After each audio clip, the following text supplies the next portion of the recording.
Hello friends, welcome back to my channel. இன்னைக்கு கிருஷ்ண ஜெயந்திக்காக செய்யக்கூடிய ஸ்பெஷல் ஸ்நாக்ஸ் அவல் மிக்சர், தட்டை, மிளகு காராசேவ், ஓமப்புடி எப்படி செய்யறதுன்னு பார்க்கலாம். ஹெல்த்தியாக செய்யக்கூடிய அவல் மிக்சர் எப்படி செய்யறதுன்னு பார்க்கலாம் வாங்க. ஒரு கடாயில் எண்ணெய் ஊற்றிட்டு இந்த மாதிரி ஸ்ட்ரெயினர் வச்சுருக்கேன். நான் இன்னைக்கு கெட்டியான வெள்ளை அவல் தான் எடுத்திருக்கேன். எந்த அவல் வேணாலும் எடுத்துக்கலாம். எண்ணெய் நல்லா காஞ்சதும் சேர்த்துட்டு பொரிக்க வேண்டியது தான். ஸ்ட்ரெயினரை கெட்டியாக பிடிச்சிட்டு கொஞ்சம் கொஞ்சமாக அப்படியே கிளறி விட்டோன்னா எல்லாமே வறுபட்டுரும். இதை பிடிச்சி வறுக்கும் போது கேர்ஃபுல்லாக பிடிச்சி வறுத்து எடுத்துக்கோங்க. கீழே இருக்கிற கடாய் நகராத அளவுக்கு ஃபிக்ஸ் பண்ணிக்கோங்க. பாருங்கள், சீக்கிரமாக வறுபட்டுருச்சு. இதை அப்படியே ஒரு பாத்திரத்துக்கு ஷிஃப்ட் பண்ணிடலாம். எடுக்கும் போது மெல்லமாக எடுத்து எண்ணெயை ஸ்ட்ரெயின் பண்ணிவிட்டு அதுக்கப்புறமா பாத்திரத்தில் சேர்த்துக்கலாம்.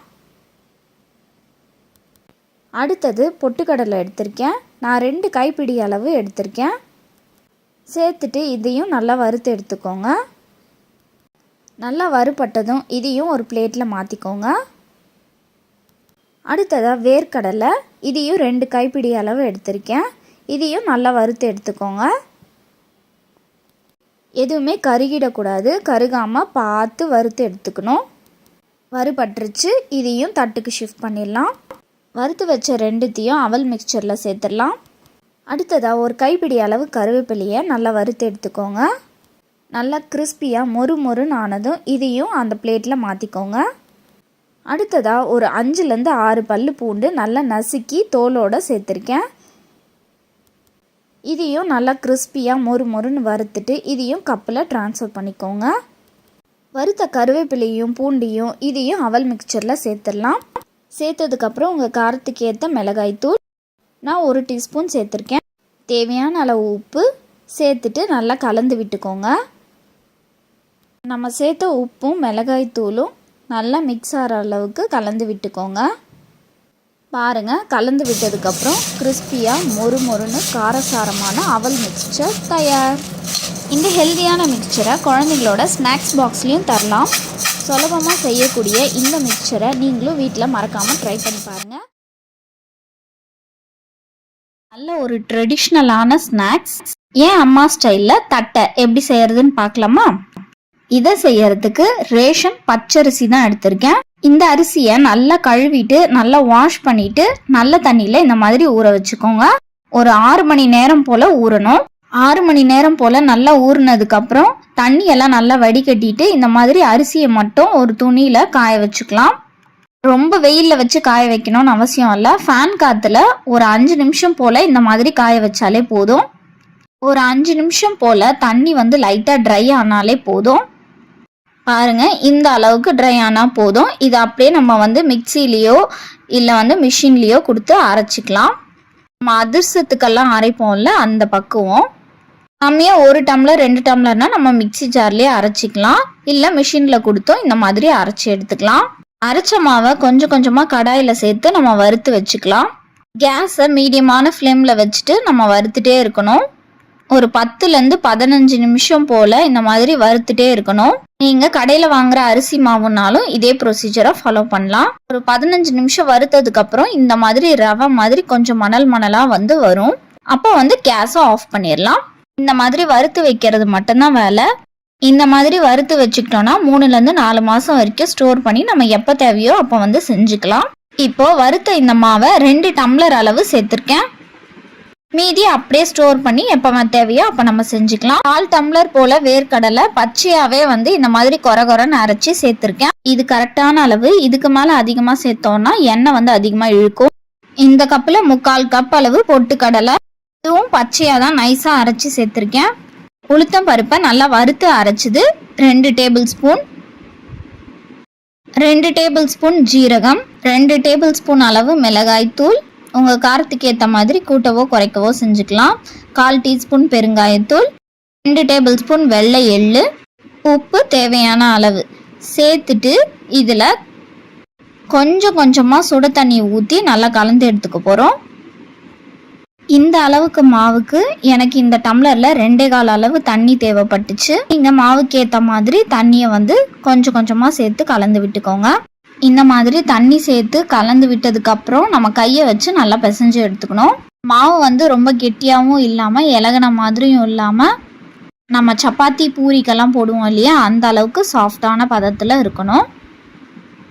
பாருங்க, இந்த அளவுக்கு நல்லா மாவு பிசைஞ்சதும் இதில் கொஞ்சமாக எண்ணெய் இதையும் சேர்த்து நல்லா கலந்து பிசைஞ்சு வச்சுக்கணும். சுட்ட எண்ணெய்லாம் இல்லை, நார்மலான எண்ணெய் ஊற்றினாலே போதும். இப்போ வந்து நம்மளுக்கு மாவெல்லாம் பிசைஞ்சு தயாராக இருக்குது. இப்போ வந்து இந்த மாவை சின்ன சின்ன உருண்டையாக வந்து உருட்டி எடுத்துக்க போகிறோம். இந்த மாதிரி சின்ன சின்ன உருண்டையாக பிரித்ததுக்கப்புறம் நம்ம பூரி சப்பாத்திக்கெல்லாம் போடுவோம் இல்லையா, அதே மாதிரி லைட்டாக கொஞ்சம் கொஞ்சமாக உருட்டி இந்த மாதிரி ப்ரெஸ் பண்ணி வச்சுக்கலாம். இந்த மாதிரி உருட்டி வச்சுக்கணுன்னா நம்ம ப்ரெஸ் பண்ணுறதுக்கு ஈஸியாக இருக்கும். இப்போ மாவெல்லாம் எல்லாத்தையும் வந்து உருட்டி தயாராக இருக்குது. இப்போ இந்த மாவை ப்ரெஷரில் ஒரு சைடு வந்து இந்த மாதிரி கவரில் லைட்டாக எண்ணெய் தேய்ச்சிட்டு, இன்னொரு பக்கமும் கவரில் லைட்டாக எண்ணெய் தேய்ச்சிட்டு, ஒரு கவரை மேலே வச்சுட்டு இந்த மாதிரி லைட்டாக அழுத்தினாலே போதும். இந்த ப்ரெஷரில் இந்த மாதிரி ப்ரெஸ்ஸிங் உங்ககிட்ட இல்லைனாலும் கவருக்கு அடியில் இந்த மாதிரி வச்சுட்டு ஏதாவது டப்பாவோட மூடியை வச்சு இந்த மாதிரி அழுத்தி எடுத்துக்கலாம். பட் இந்த மாதிரி ப்ரெஷர் இருந்தால் வேலை வந்து சுலபமாக முடிஞ்சிடும். இந்த மாதிரி ஒவ்வொன்றா ப்ரெஸ் பண்ணி நம்ம துணி மேலே லைனாக அடுக்கி வச்சுக்கலாம். இந்த மாதிரி அடுக்கி வச்சிட்டோம்னா நம்ம கொஞ்சம் கொஞ்சமாக வந்து எண்ணெயில் சேர்த்து பொரிக்கிறதுக்கு ஈஸியாக இருக்கும். பாருங்கள், இந்த மாதிரி ஒரு பேட்ச் ரெடி ஆயிடுச்சு. இப்போ நம்ம இதை பொரிச்சிடலாம். இதுக்கு எண்ணெய் வந்து ரொம்ப லோ ஹீட்டில் இருக்கக்கூடாது, கொஞ்சம் மீடியம்லேருந்து கொஞ்சம் ஹை ஃப்ளேமில் தான் இருக்கணும். இந்த மாதிரி நம்ம ப்ரெஸ் பண்ணி வச்சுருக்கிற மாவை ஒவ்வொன்றா போட்டோன்னா எண்ணெயில் போட்ட உடனே இந்த மாதிரி மேலே வரும். எல்லாத்தையும் ஒட்டுக்கா சேர்க்காம இந்த மாதிரி வந்து ஒன்று ஒன்றா வந்து மேலே வந்ததுக்கப்புறம் இன்னொன்று சேர்த்தோன்னா கரெக்டாக இருக்கும். நம்ம வந்து உடனே சேர்த்தோம் அப்படின்னா வந்து மடங்கிக்க சான்ஸ் இருக்குது. அதாவது ரொம்ப ரவுண்டு ஷேப் இல்லாமல் மடங்கின மாதிரி ஆகிடும். இந்த மாதிரி ஒவ்வொன்றா போடும்போது மேலே வர நம்ம சேர்த்தோம் அப்படின்னா ரவுண்ட் ஷேப்லேயே வந்து எல்லாமே வந்து நம்மளுக்கு கிடைக்கும். பபிள்ஸ் எல்லாம் அடங்கி ஒரு சைடு வெந்ததுக்கப்புறம் லைட்டாக இந்த மாதிரி திருப்பி விட்டோம்னா நம்ம எண்ணெயில் போட்ட எல்லா தட்டை மாவுகளும் பார்த்திங்கன்னா கரெக்டாக அடியில் சேர ஆரம்பிக்கும். இந்த ஸ்டேஜ் கரெக்டான ஸ்டேஜ், வெந்துருச்சுன்னு அர்த்தம். நம்ம இதை வந்து அப்படியே வெளியே எடுத்துடலாம். இதே மாதிரி மீதி இருக்க மாவையும் கொஞ்சம் கொஞ்சமாக எண்ணெயில் சேர்த்து நம்ம பொரிச்சு எடுக்க வேண்டியது தான். எங்கள் அம்மா ஸ்டைலில் தட்டை இந்த மாதிரி நீங்களும் உங்கள் வீட்டில் ட்ரை பண்ணி பார்த்துட்டு எப்படி வந்ததுன்னு மறக்காமல் கமெண்ட் செக்ஷனில் கமெண்ட் பண்ணுங்கள். அரிசி மாவு மட்டும் நம்ம வறுத்து வச்சுக்கிட்டோம் அப்படின்னா எப்போ வேணாலும் டக்குன்னு இதை வந்து செஞ்சிடலாம். வீட்லேயே நல்ல கிறிஸ்பியான டேஸ்டியான தட்டை வந்து தயாராக இருக்கும்.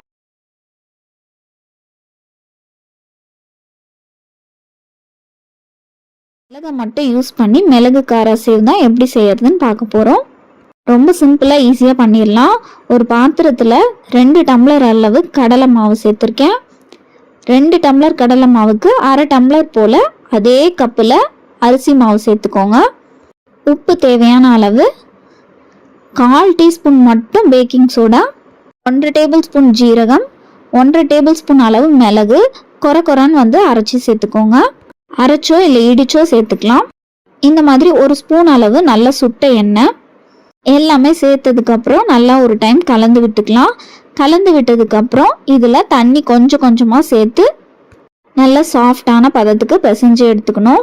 மாவு வந்து ரொம்ப கட்டியாக இருக்கக்கூடாது. ரொம்ப கட்டியாக பிசைஞ்சோம் அப்படின்னா நம்மளுக்கு புளியறதுக்கு ரொம்ப கஷ்டமாக இருக்கும்.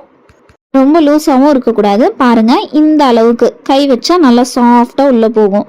அந்த அளவுக்கு இது பண்ணதுக்கப்புறம் காராசேவு புளியறதுக்கான அச்சை வந்து சேர்த்துட்டு ஜாயின் பண்ணிக்கோங்க. நார்மலாக முறுக்கு புழியிற சின்ன அச்சு தான் எடுத்திருக்கேன். இதை விட இன்னும் சின்னதாக இருந்தால் கூட உங்களுக்கு ஏற்ற மாதிரி நீங்கள் மாற்றிக்கலாம்.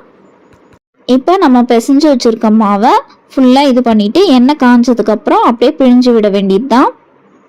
ஆயில் வந்து மீடியமான ஹீட்டில் வச்சுட்டு இந்த மாதிரி பிழிஞ்சு விட்டுக்க வேண்டியது தான். மாவு வந்து ரொம்ப டைட்டாக இருந்தால் இந்த மாதிரி ஈஸியாக கண்டிப்பாக புழிய முடியாது. நம்ம எண்ணெயில் சேர்த்ததுக்கப்புறம் பபிள்ஸ் வந்து ரொம்ப அதிகமாக இருக்கும். இது நல்லா வெந்துருச்சுன்னா கொஞ்சம் கொஞ்சமாக வந்து பபிள்ஸ் அடங்கிடும். ஒரு சைடு ஓரளவுக்கு நல்லா வெந்ததுக்கப்புறம் இதை அப்படியே திருப்பி போட்டுக்கலாம். பபிள்ஸ் நல்லா டோட்டலாக ஃபுல்லாக அடங்கினதுக்கப்புறம் நல்லா வெந்துருச்சுன்னு அர்த்தம். இதை நம்ம அப்படியே பிளேட்டில் சர்வ் பண்ண வேண்டியது தான். மீதி இருக்கிற மாவையும் இந்த மாதிரி பொரிச்சதுக்கப்புறம் நம்ம வேண்டிய சைஸுக்கு வந்து உடச்சி எடுத்துக்கலாம். இவ்வளோ சுலபமாக செய்யக்கூடிய ஸ்நாக்ஸை நீங்களும் உங்கள் வீட்டில் மறக்காமல் ட்ரை பண்ணி பார்த்துட்டு எப்படி வந்ததுன்னு மறக்காமல் கமெண்ட் செக்ஷனில் கமெண்ட் பண்ணுங்கள். இந்த மாதிரி நம்ம வீக்கெண்டில் செஞ்சிட்டோம் அப்படின்னா கிட்ஸோட ஸ்கூல் ஸ்நாக்ஸ் பாக்ஸ்லேயோ இல்லை ஈவினிங் வந்ததுக்கப்புறம் ஸ்நாக்ஸாவோ வந்து கொடுக்கலாம். எல்லாம் ஃப்ரை பண்ணதுக்கப்புறம் கொஞ்சமாக கருவேப்பிலையும் ஃப்ரை பண்ணி சேர்த்துக்கோங்க. ரச சாதத்தோட வச்சு சாப்பிடவும் சூப்பராக இருக்கும்.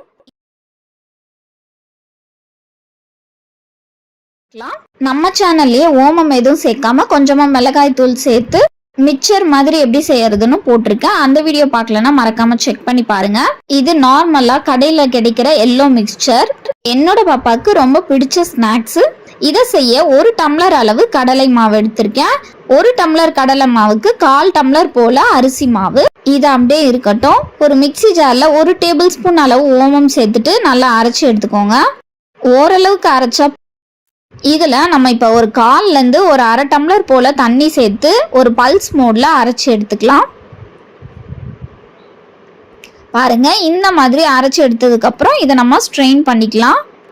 நல்லா வடிகட்டிட்டு அந்த தண்ணியை மட்டும் எடுத்துக்கலாம். இப்போ அந்த மாவில் 1/4 டேபிள் ஸ்பூன் மஞ்சள் தூள், கொஞ்சமாக பெருங்காயத்தூள் சேர்த்துட்டு இதுக்கு தேவையான அளவு உப்பும் சேர்த்துட்டு நல்லா கலந்து விட்டுக்கோங்க. நல்லா கலந்து விட்டதுக்கு அப்புறமா நம்ம எடுத்து வச்சிருக்க ஓமம் தண்ணி அதை கொஞ்சம் கொஞ்சமாக சேர்த்து நல்லா கலந்து விட்டுக்கோங்க. தண்ணி பார்த்துட்டு கொஞ்சம் கொஞ்சமாக சேர்த்து எடுத்துக்கோங்க. மாவு ரொம்ப கெட்டியாகவும் இருக்கக்கூடாது, ரொம்ப இலகுன மாதிரியும் இருக்கக்கூடாது. பாருங்க, இந்த அளவுக்கு கன்சிஸ்டன்சி பர்ஃபெக்டான கன்சிஸ்டன்சி. ஓமம் பிழிகிற அச்சோ இல்லை இடியாப்பம் அச்சிலையோ சேர்த்துக்கோங்க. நம்ம பிசைஞ்சிருக்க மாவு கரெக்டாக ஒரு இது வர அளவுக்கு தான் இருக்கும். எண்ணெய் நல்லா காஞ்சதும் மீடியமான ஃப்ளேமில் வச்சுட்டு நம்ம கொஞ்சம் கொஞ்சமாக பிழிஞ்சு எடுத்துட வேண்டியதுதான். மாவு ஒரே இடத்துல பிழிஞ்சு விடாமல் இந்த மாதிரி சுற்றியும் பிழிஞ்சு விட்டோம்னா கரெக்டாக இருக்கும். நீங்கள் ஃபர்ஸ்ட் டைம் செய்கிறீங்கன்னா பார்த்து செய்யுங்க, ரொம்ப ஹீட்டாக இருக்கும். இல்லைன்னா நீங்கள் தட்டோட பேக் சைடில் இந்த மாதிரி பிழிஞ்சு விட்டதுக்கு அப்புறமா கூட எண்ணெயில் சேர்த்து பொரிச்சு எடுத்துக்கலாம். அதுவுமே கரெக்டாக தான் வரும். பபிள்ஸ் எல்லாம் அடங்கினதுக்கு அப்புறம் இதை அப்படியே லைட்டாக திருப்பி போட்டுடலாம். பாருங்க, பபிள்ஸ் எல்லாம் அடங்கிருச்சு. இதை நம்ம அப்படியே தட்டில் ஷிஃப்ட் பண்ணிடலாம். அடியில் ஒரு டிஷ்யூ பேப்பர் போட்டுட்டு எல்லாத்தையும் சேர்த்து வச்சோம்னா எண்ணெய்லாம் இருத்துரும்.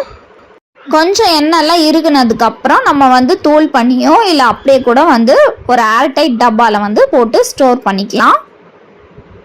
நல்ல ஒரு அருமையான கிறிஸ்பியான பாருங்க ஓமப்பொடி தயாராயிருச்சு. வீட்லேயே சுலபமாக செய்யக்கூடிய இந்த ஸ்நாக்ஸை நீங்களும் உங்கள் வீட்டில் மறக்காமல் ட்ரை பண்ணி பாருங்கள். வீடியோ யூஸ்ஃபுல்லாக இருந்தாலும் பிடிச்சாலும் மறக்காமல் லைக் பண்ணுங்கள், கமெண்ட் பண்ணுங்கள், ஷேர் பண்ணுங்கள், சப்ஸ்கிரைப் பண்ணுங்கள், பெல் ஐக்கானை கிளிக் பண்ணி வச்சுக்கோங்க. தேங்க்யூ.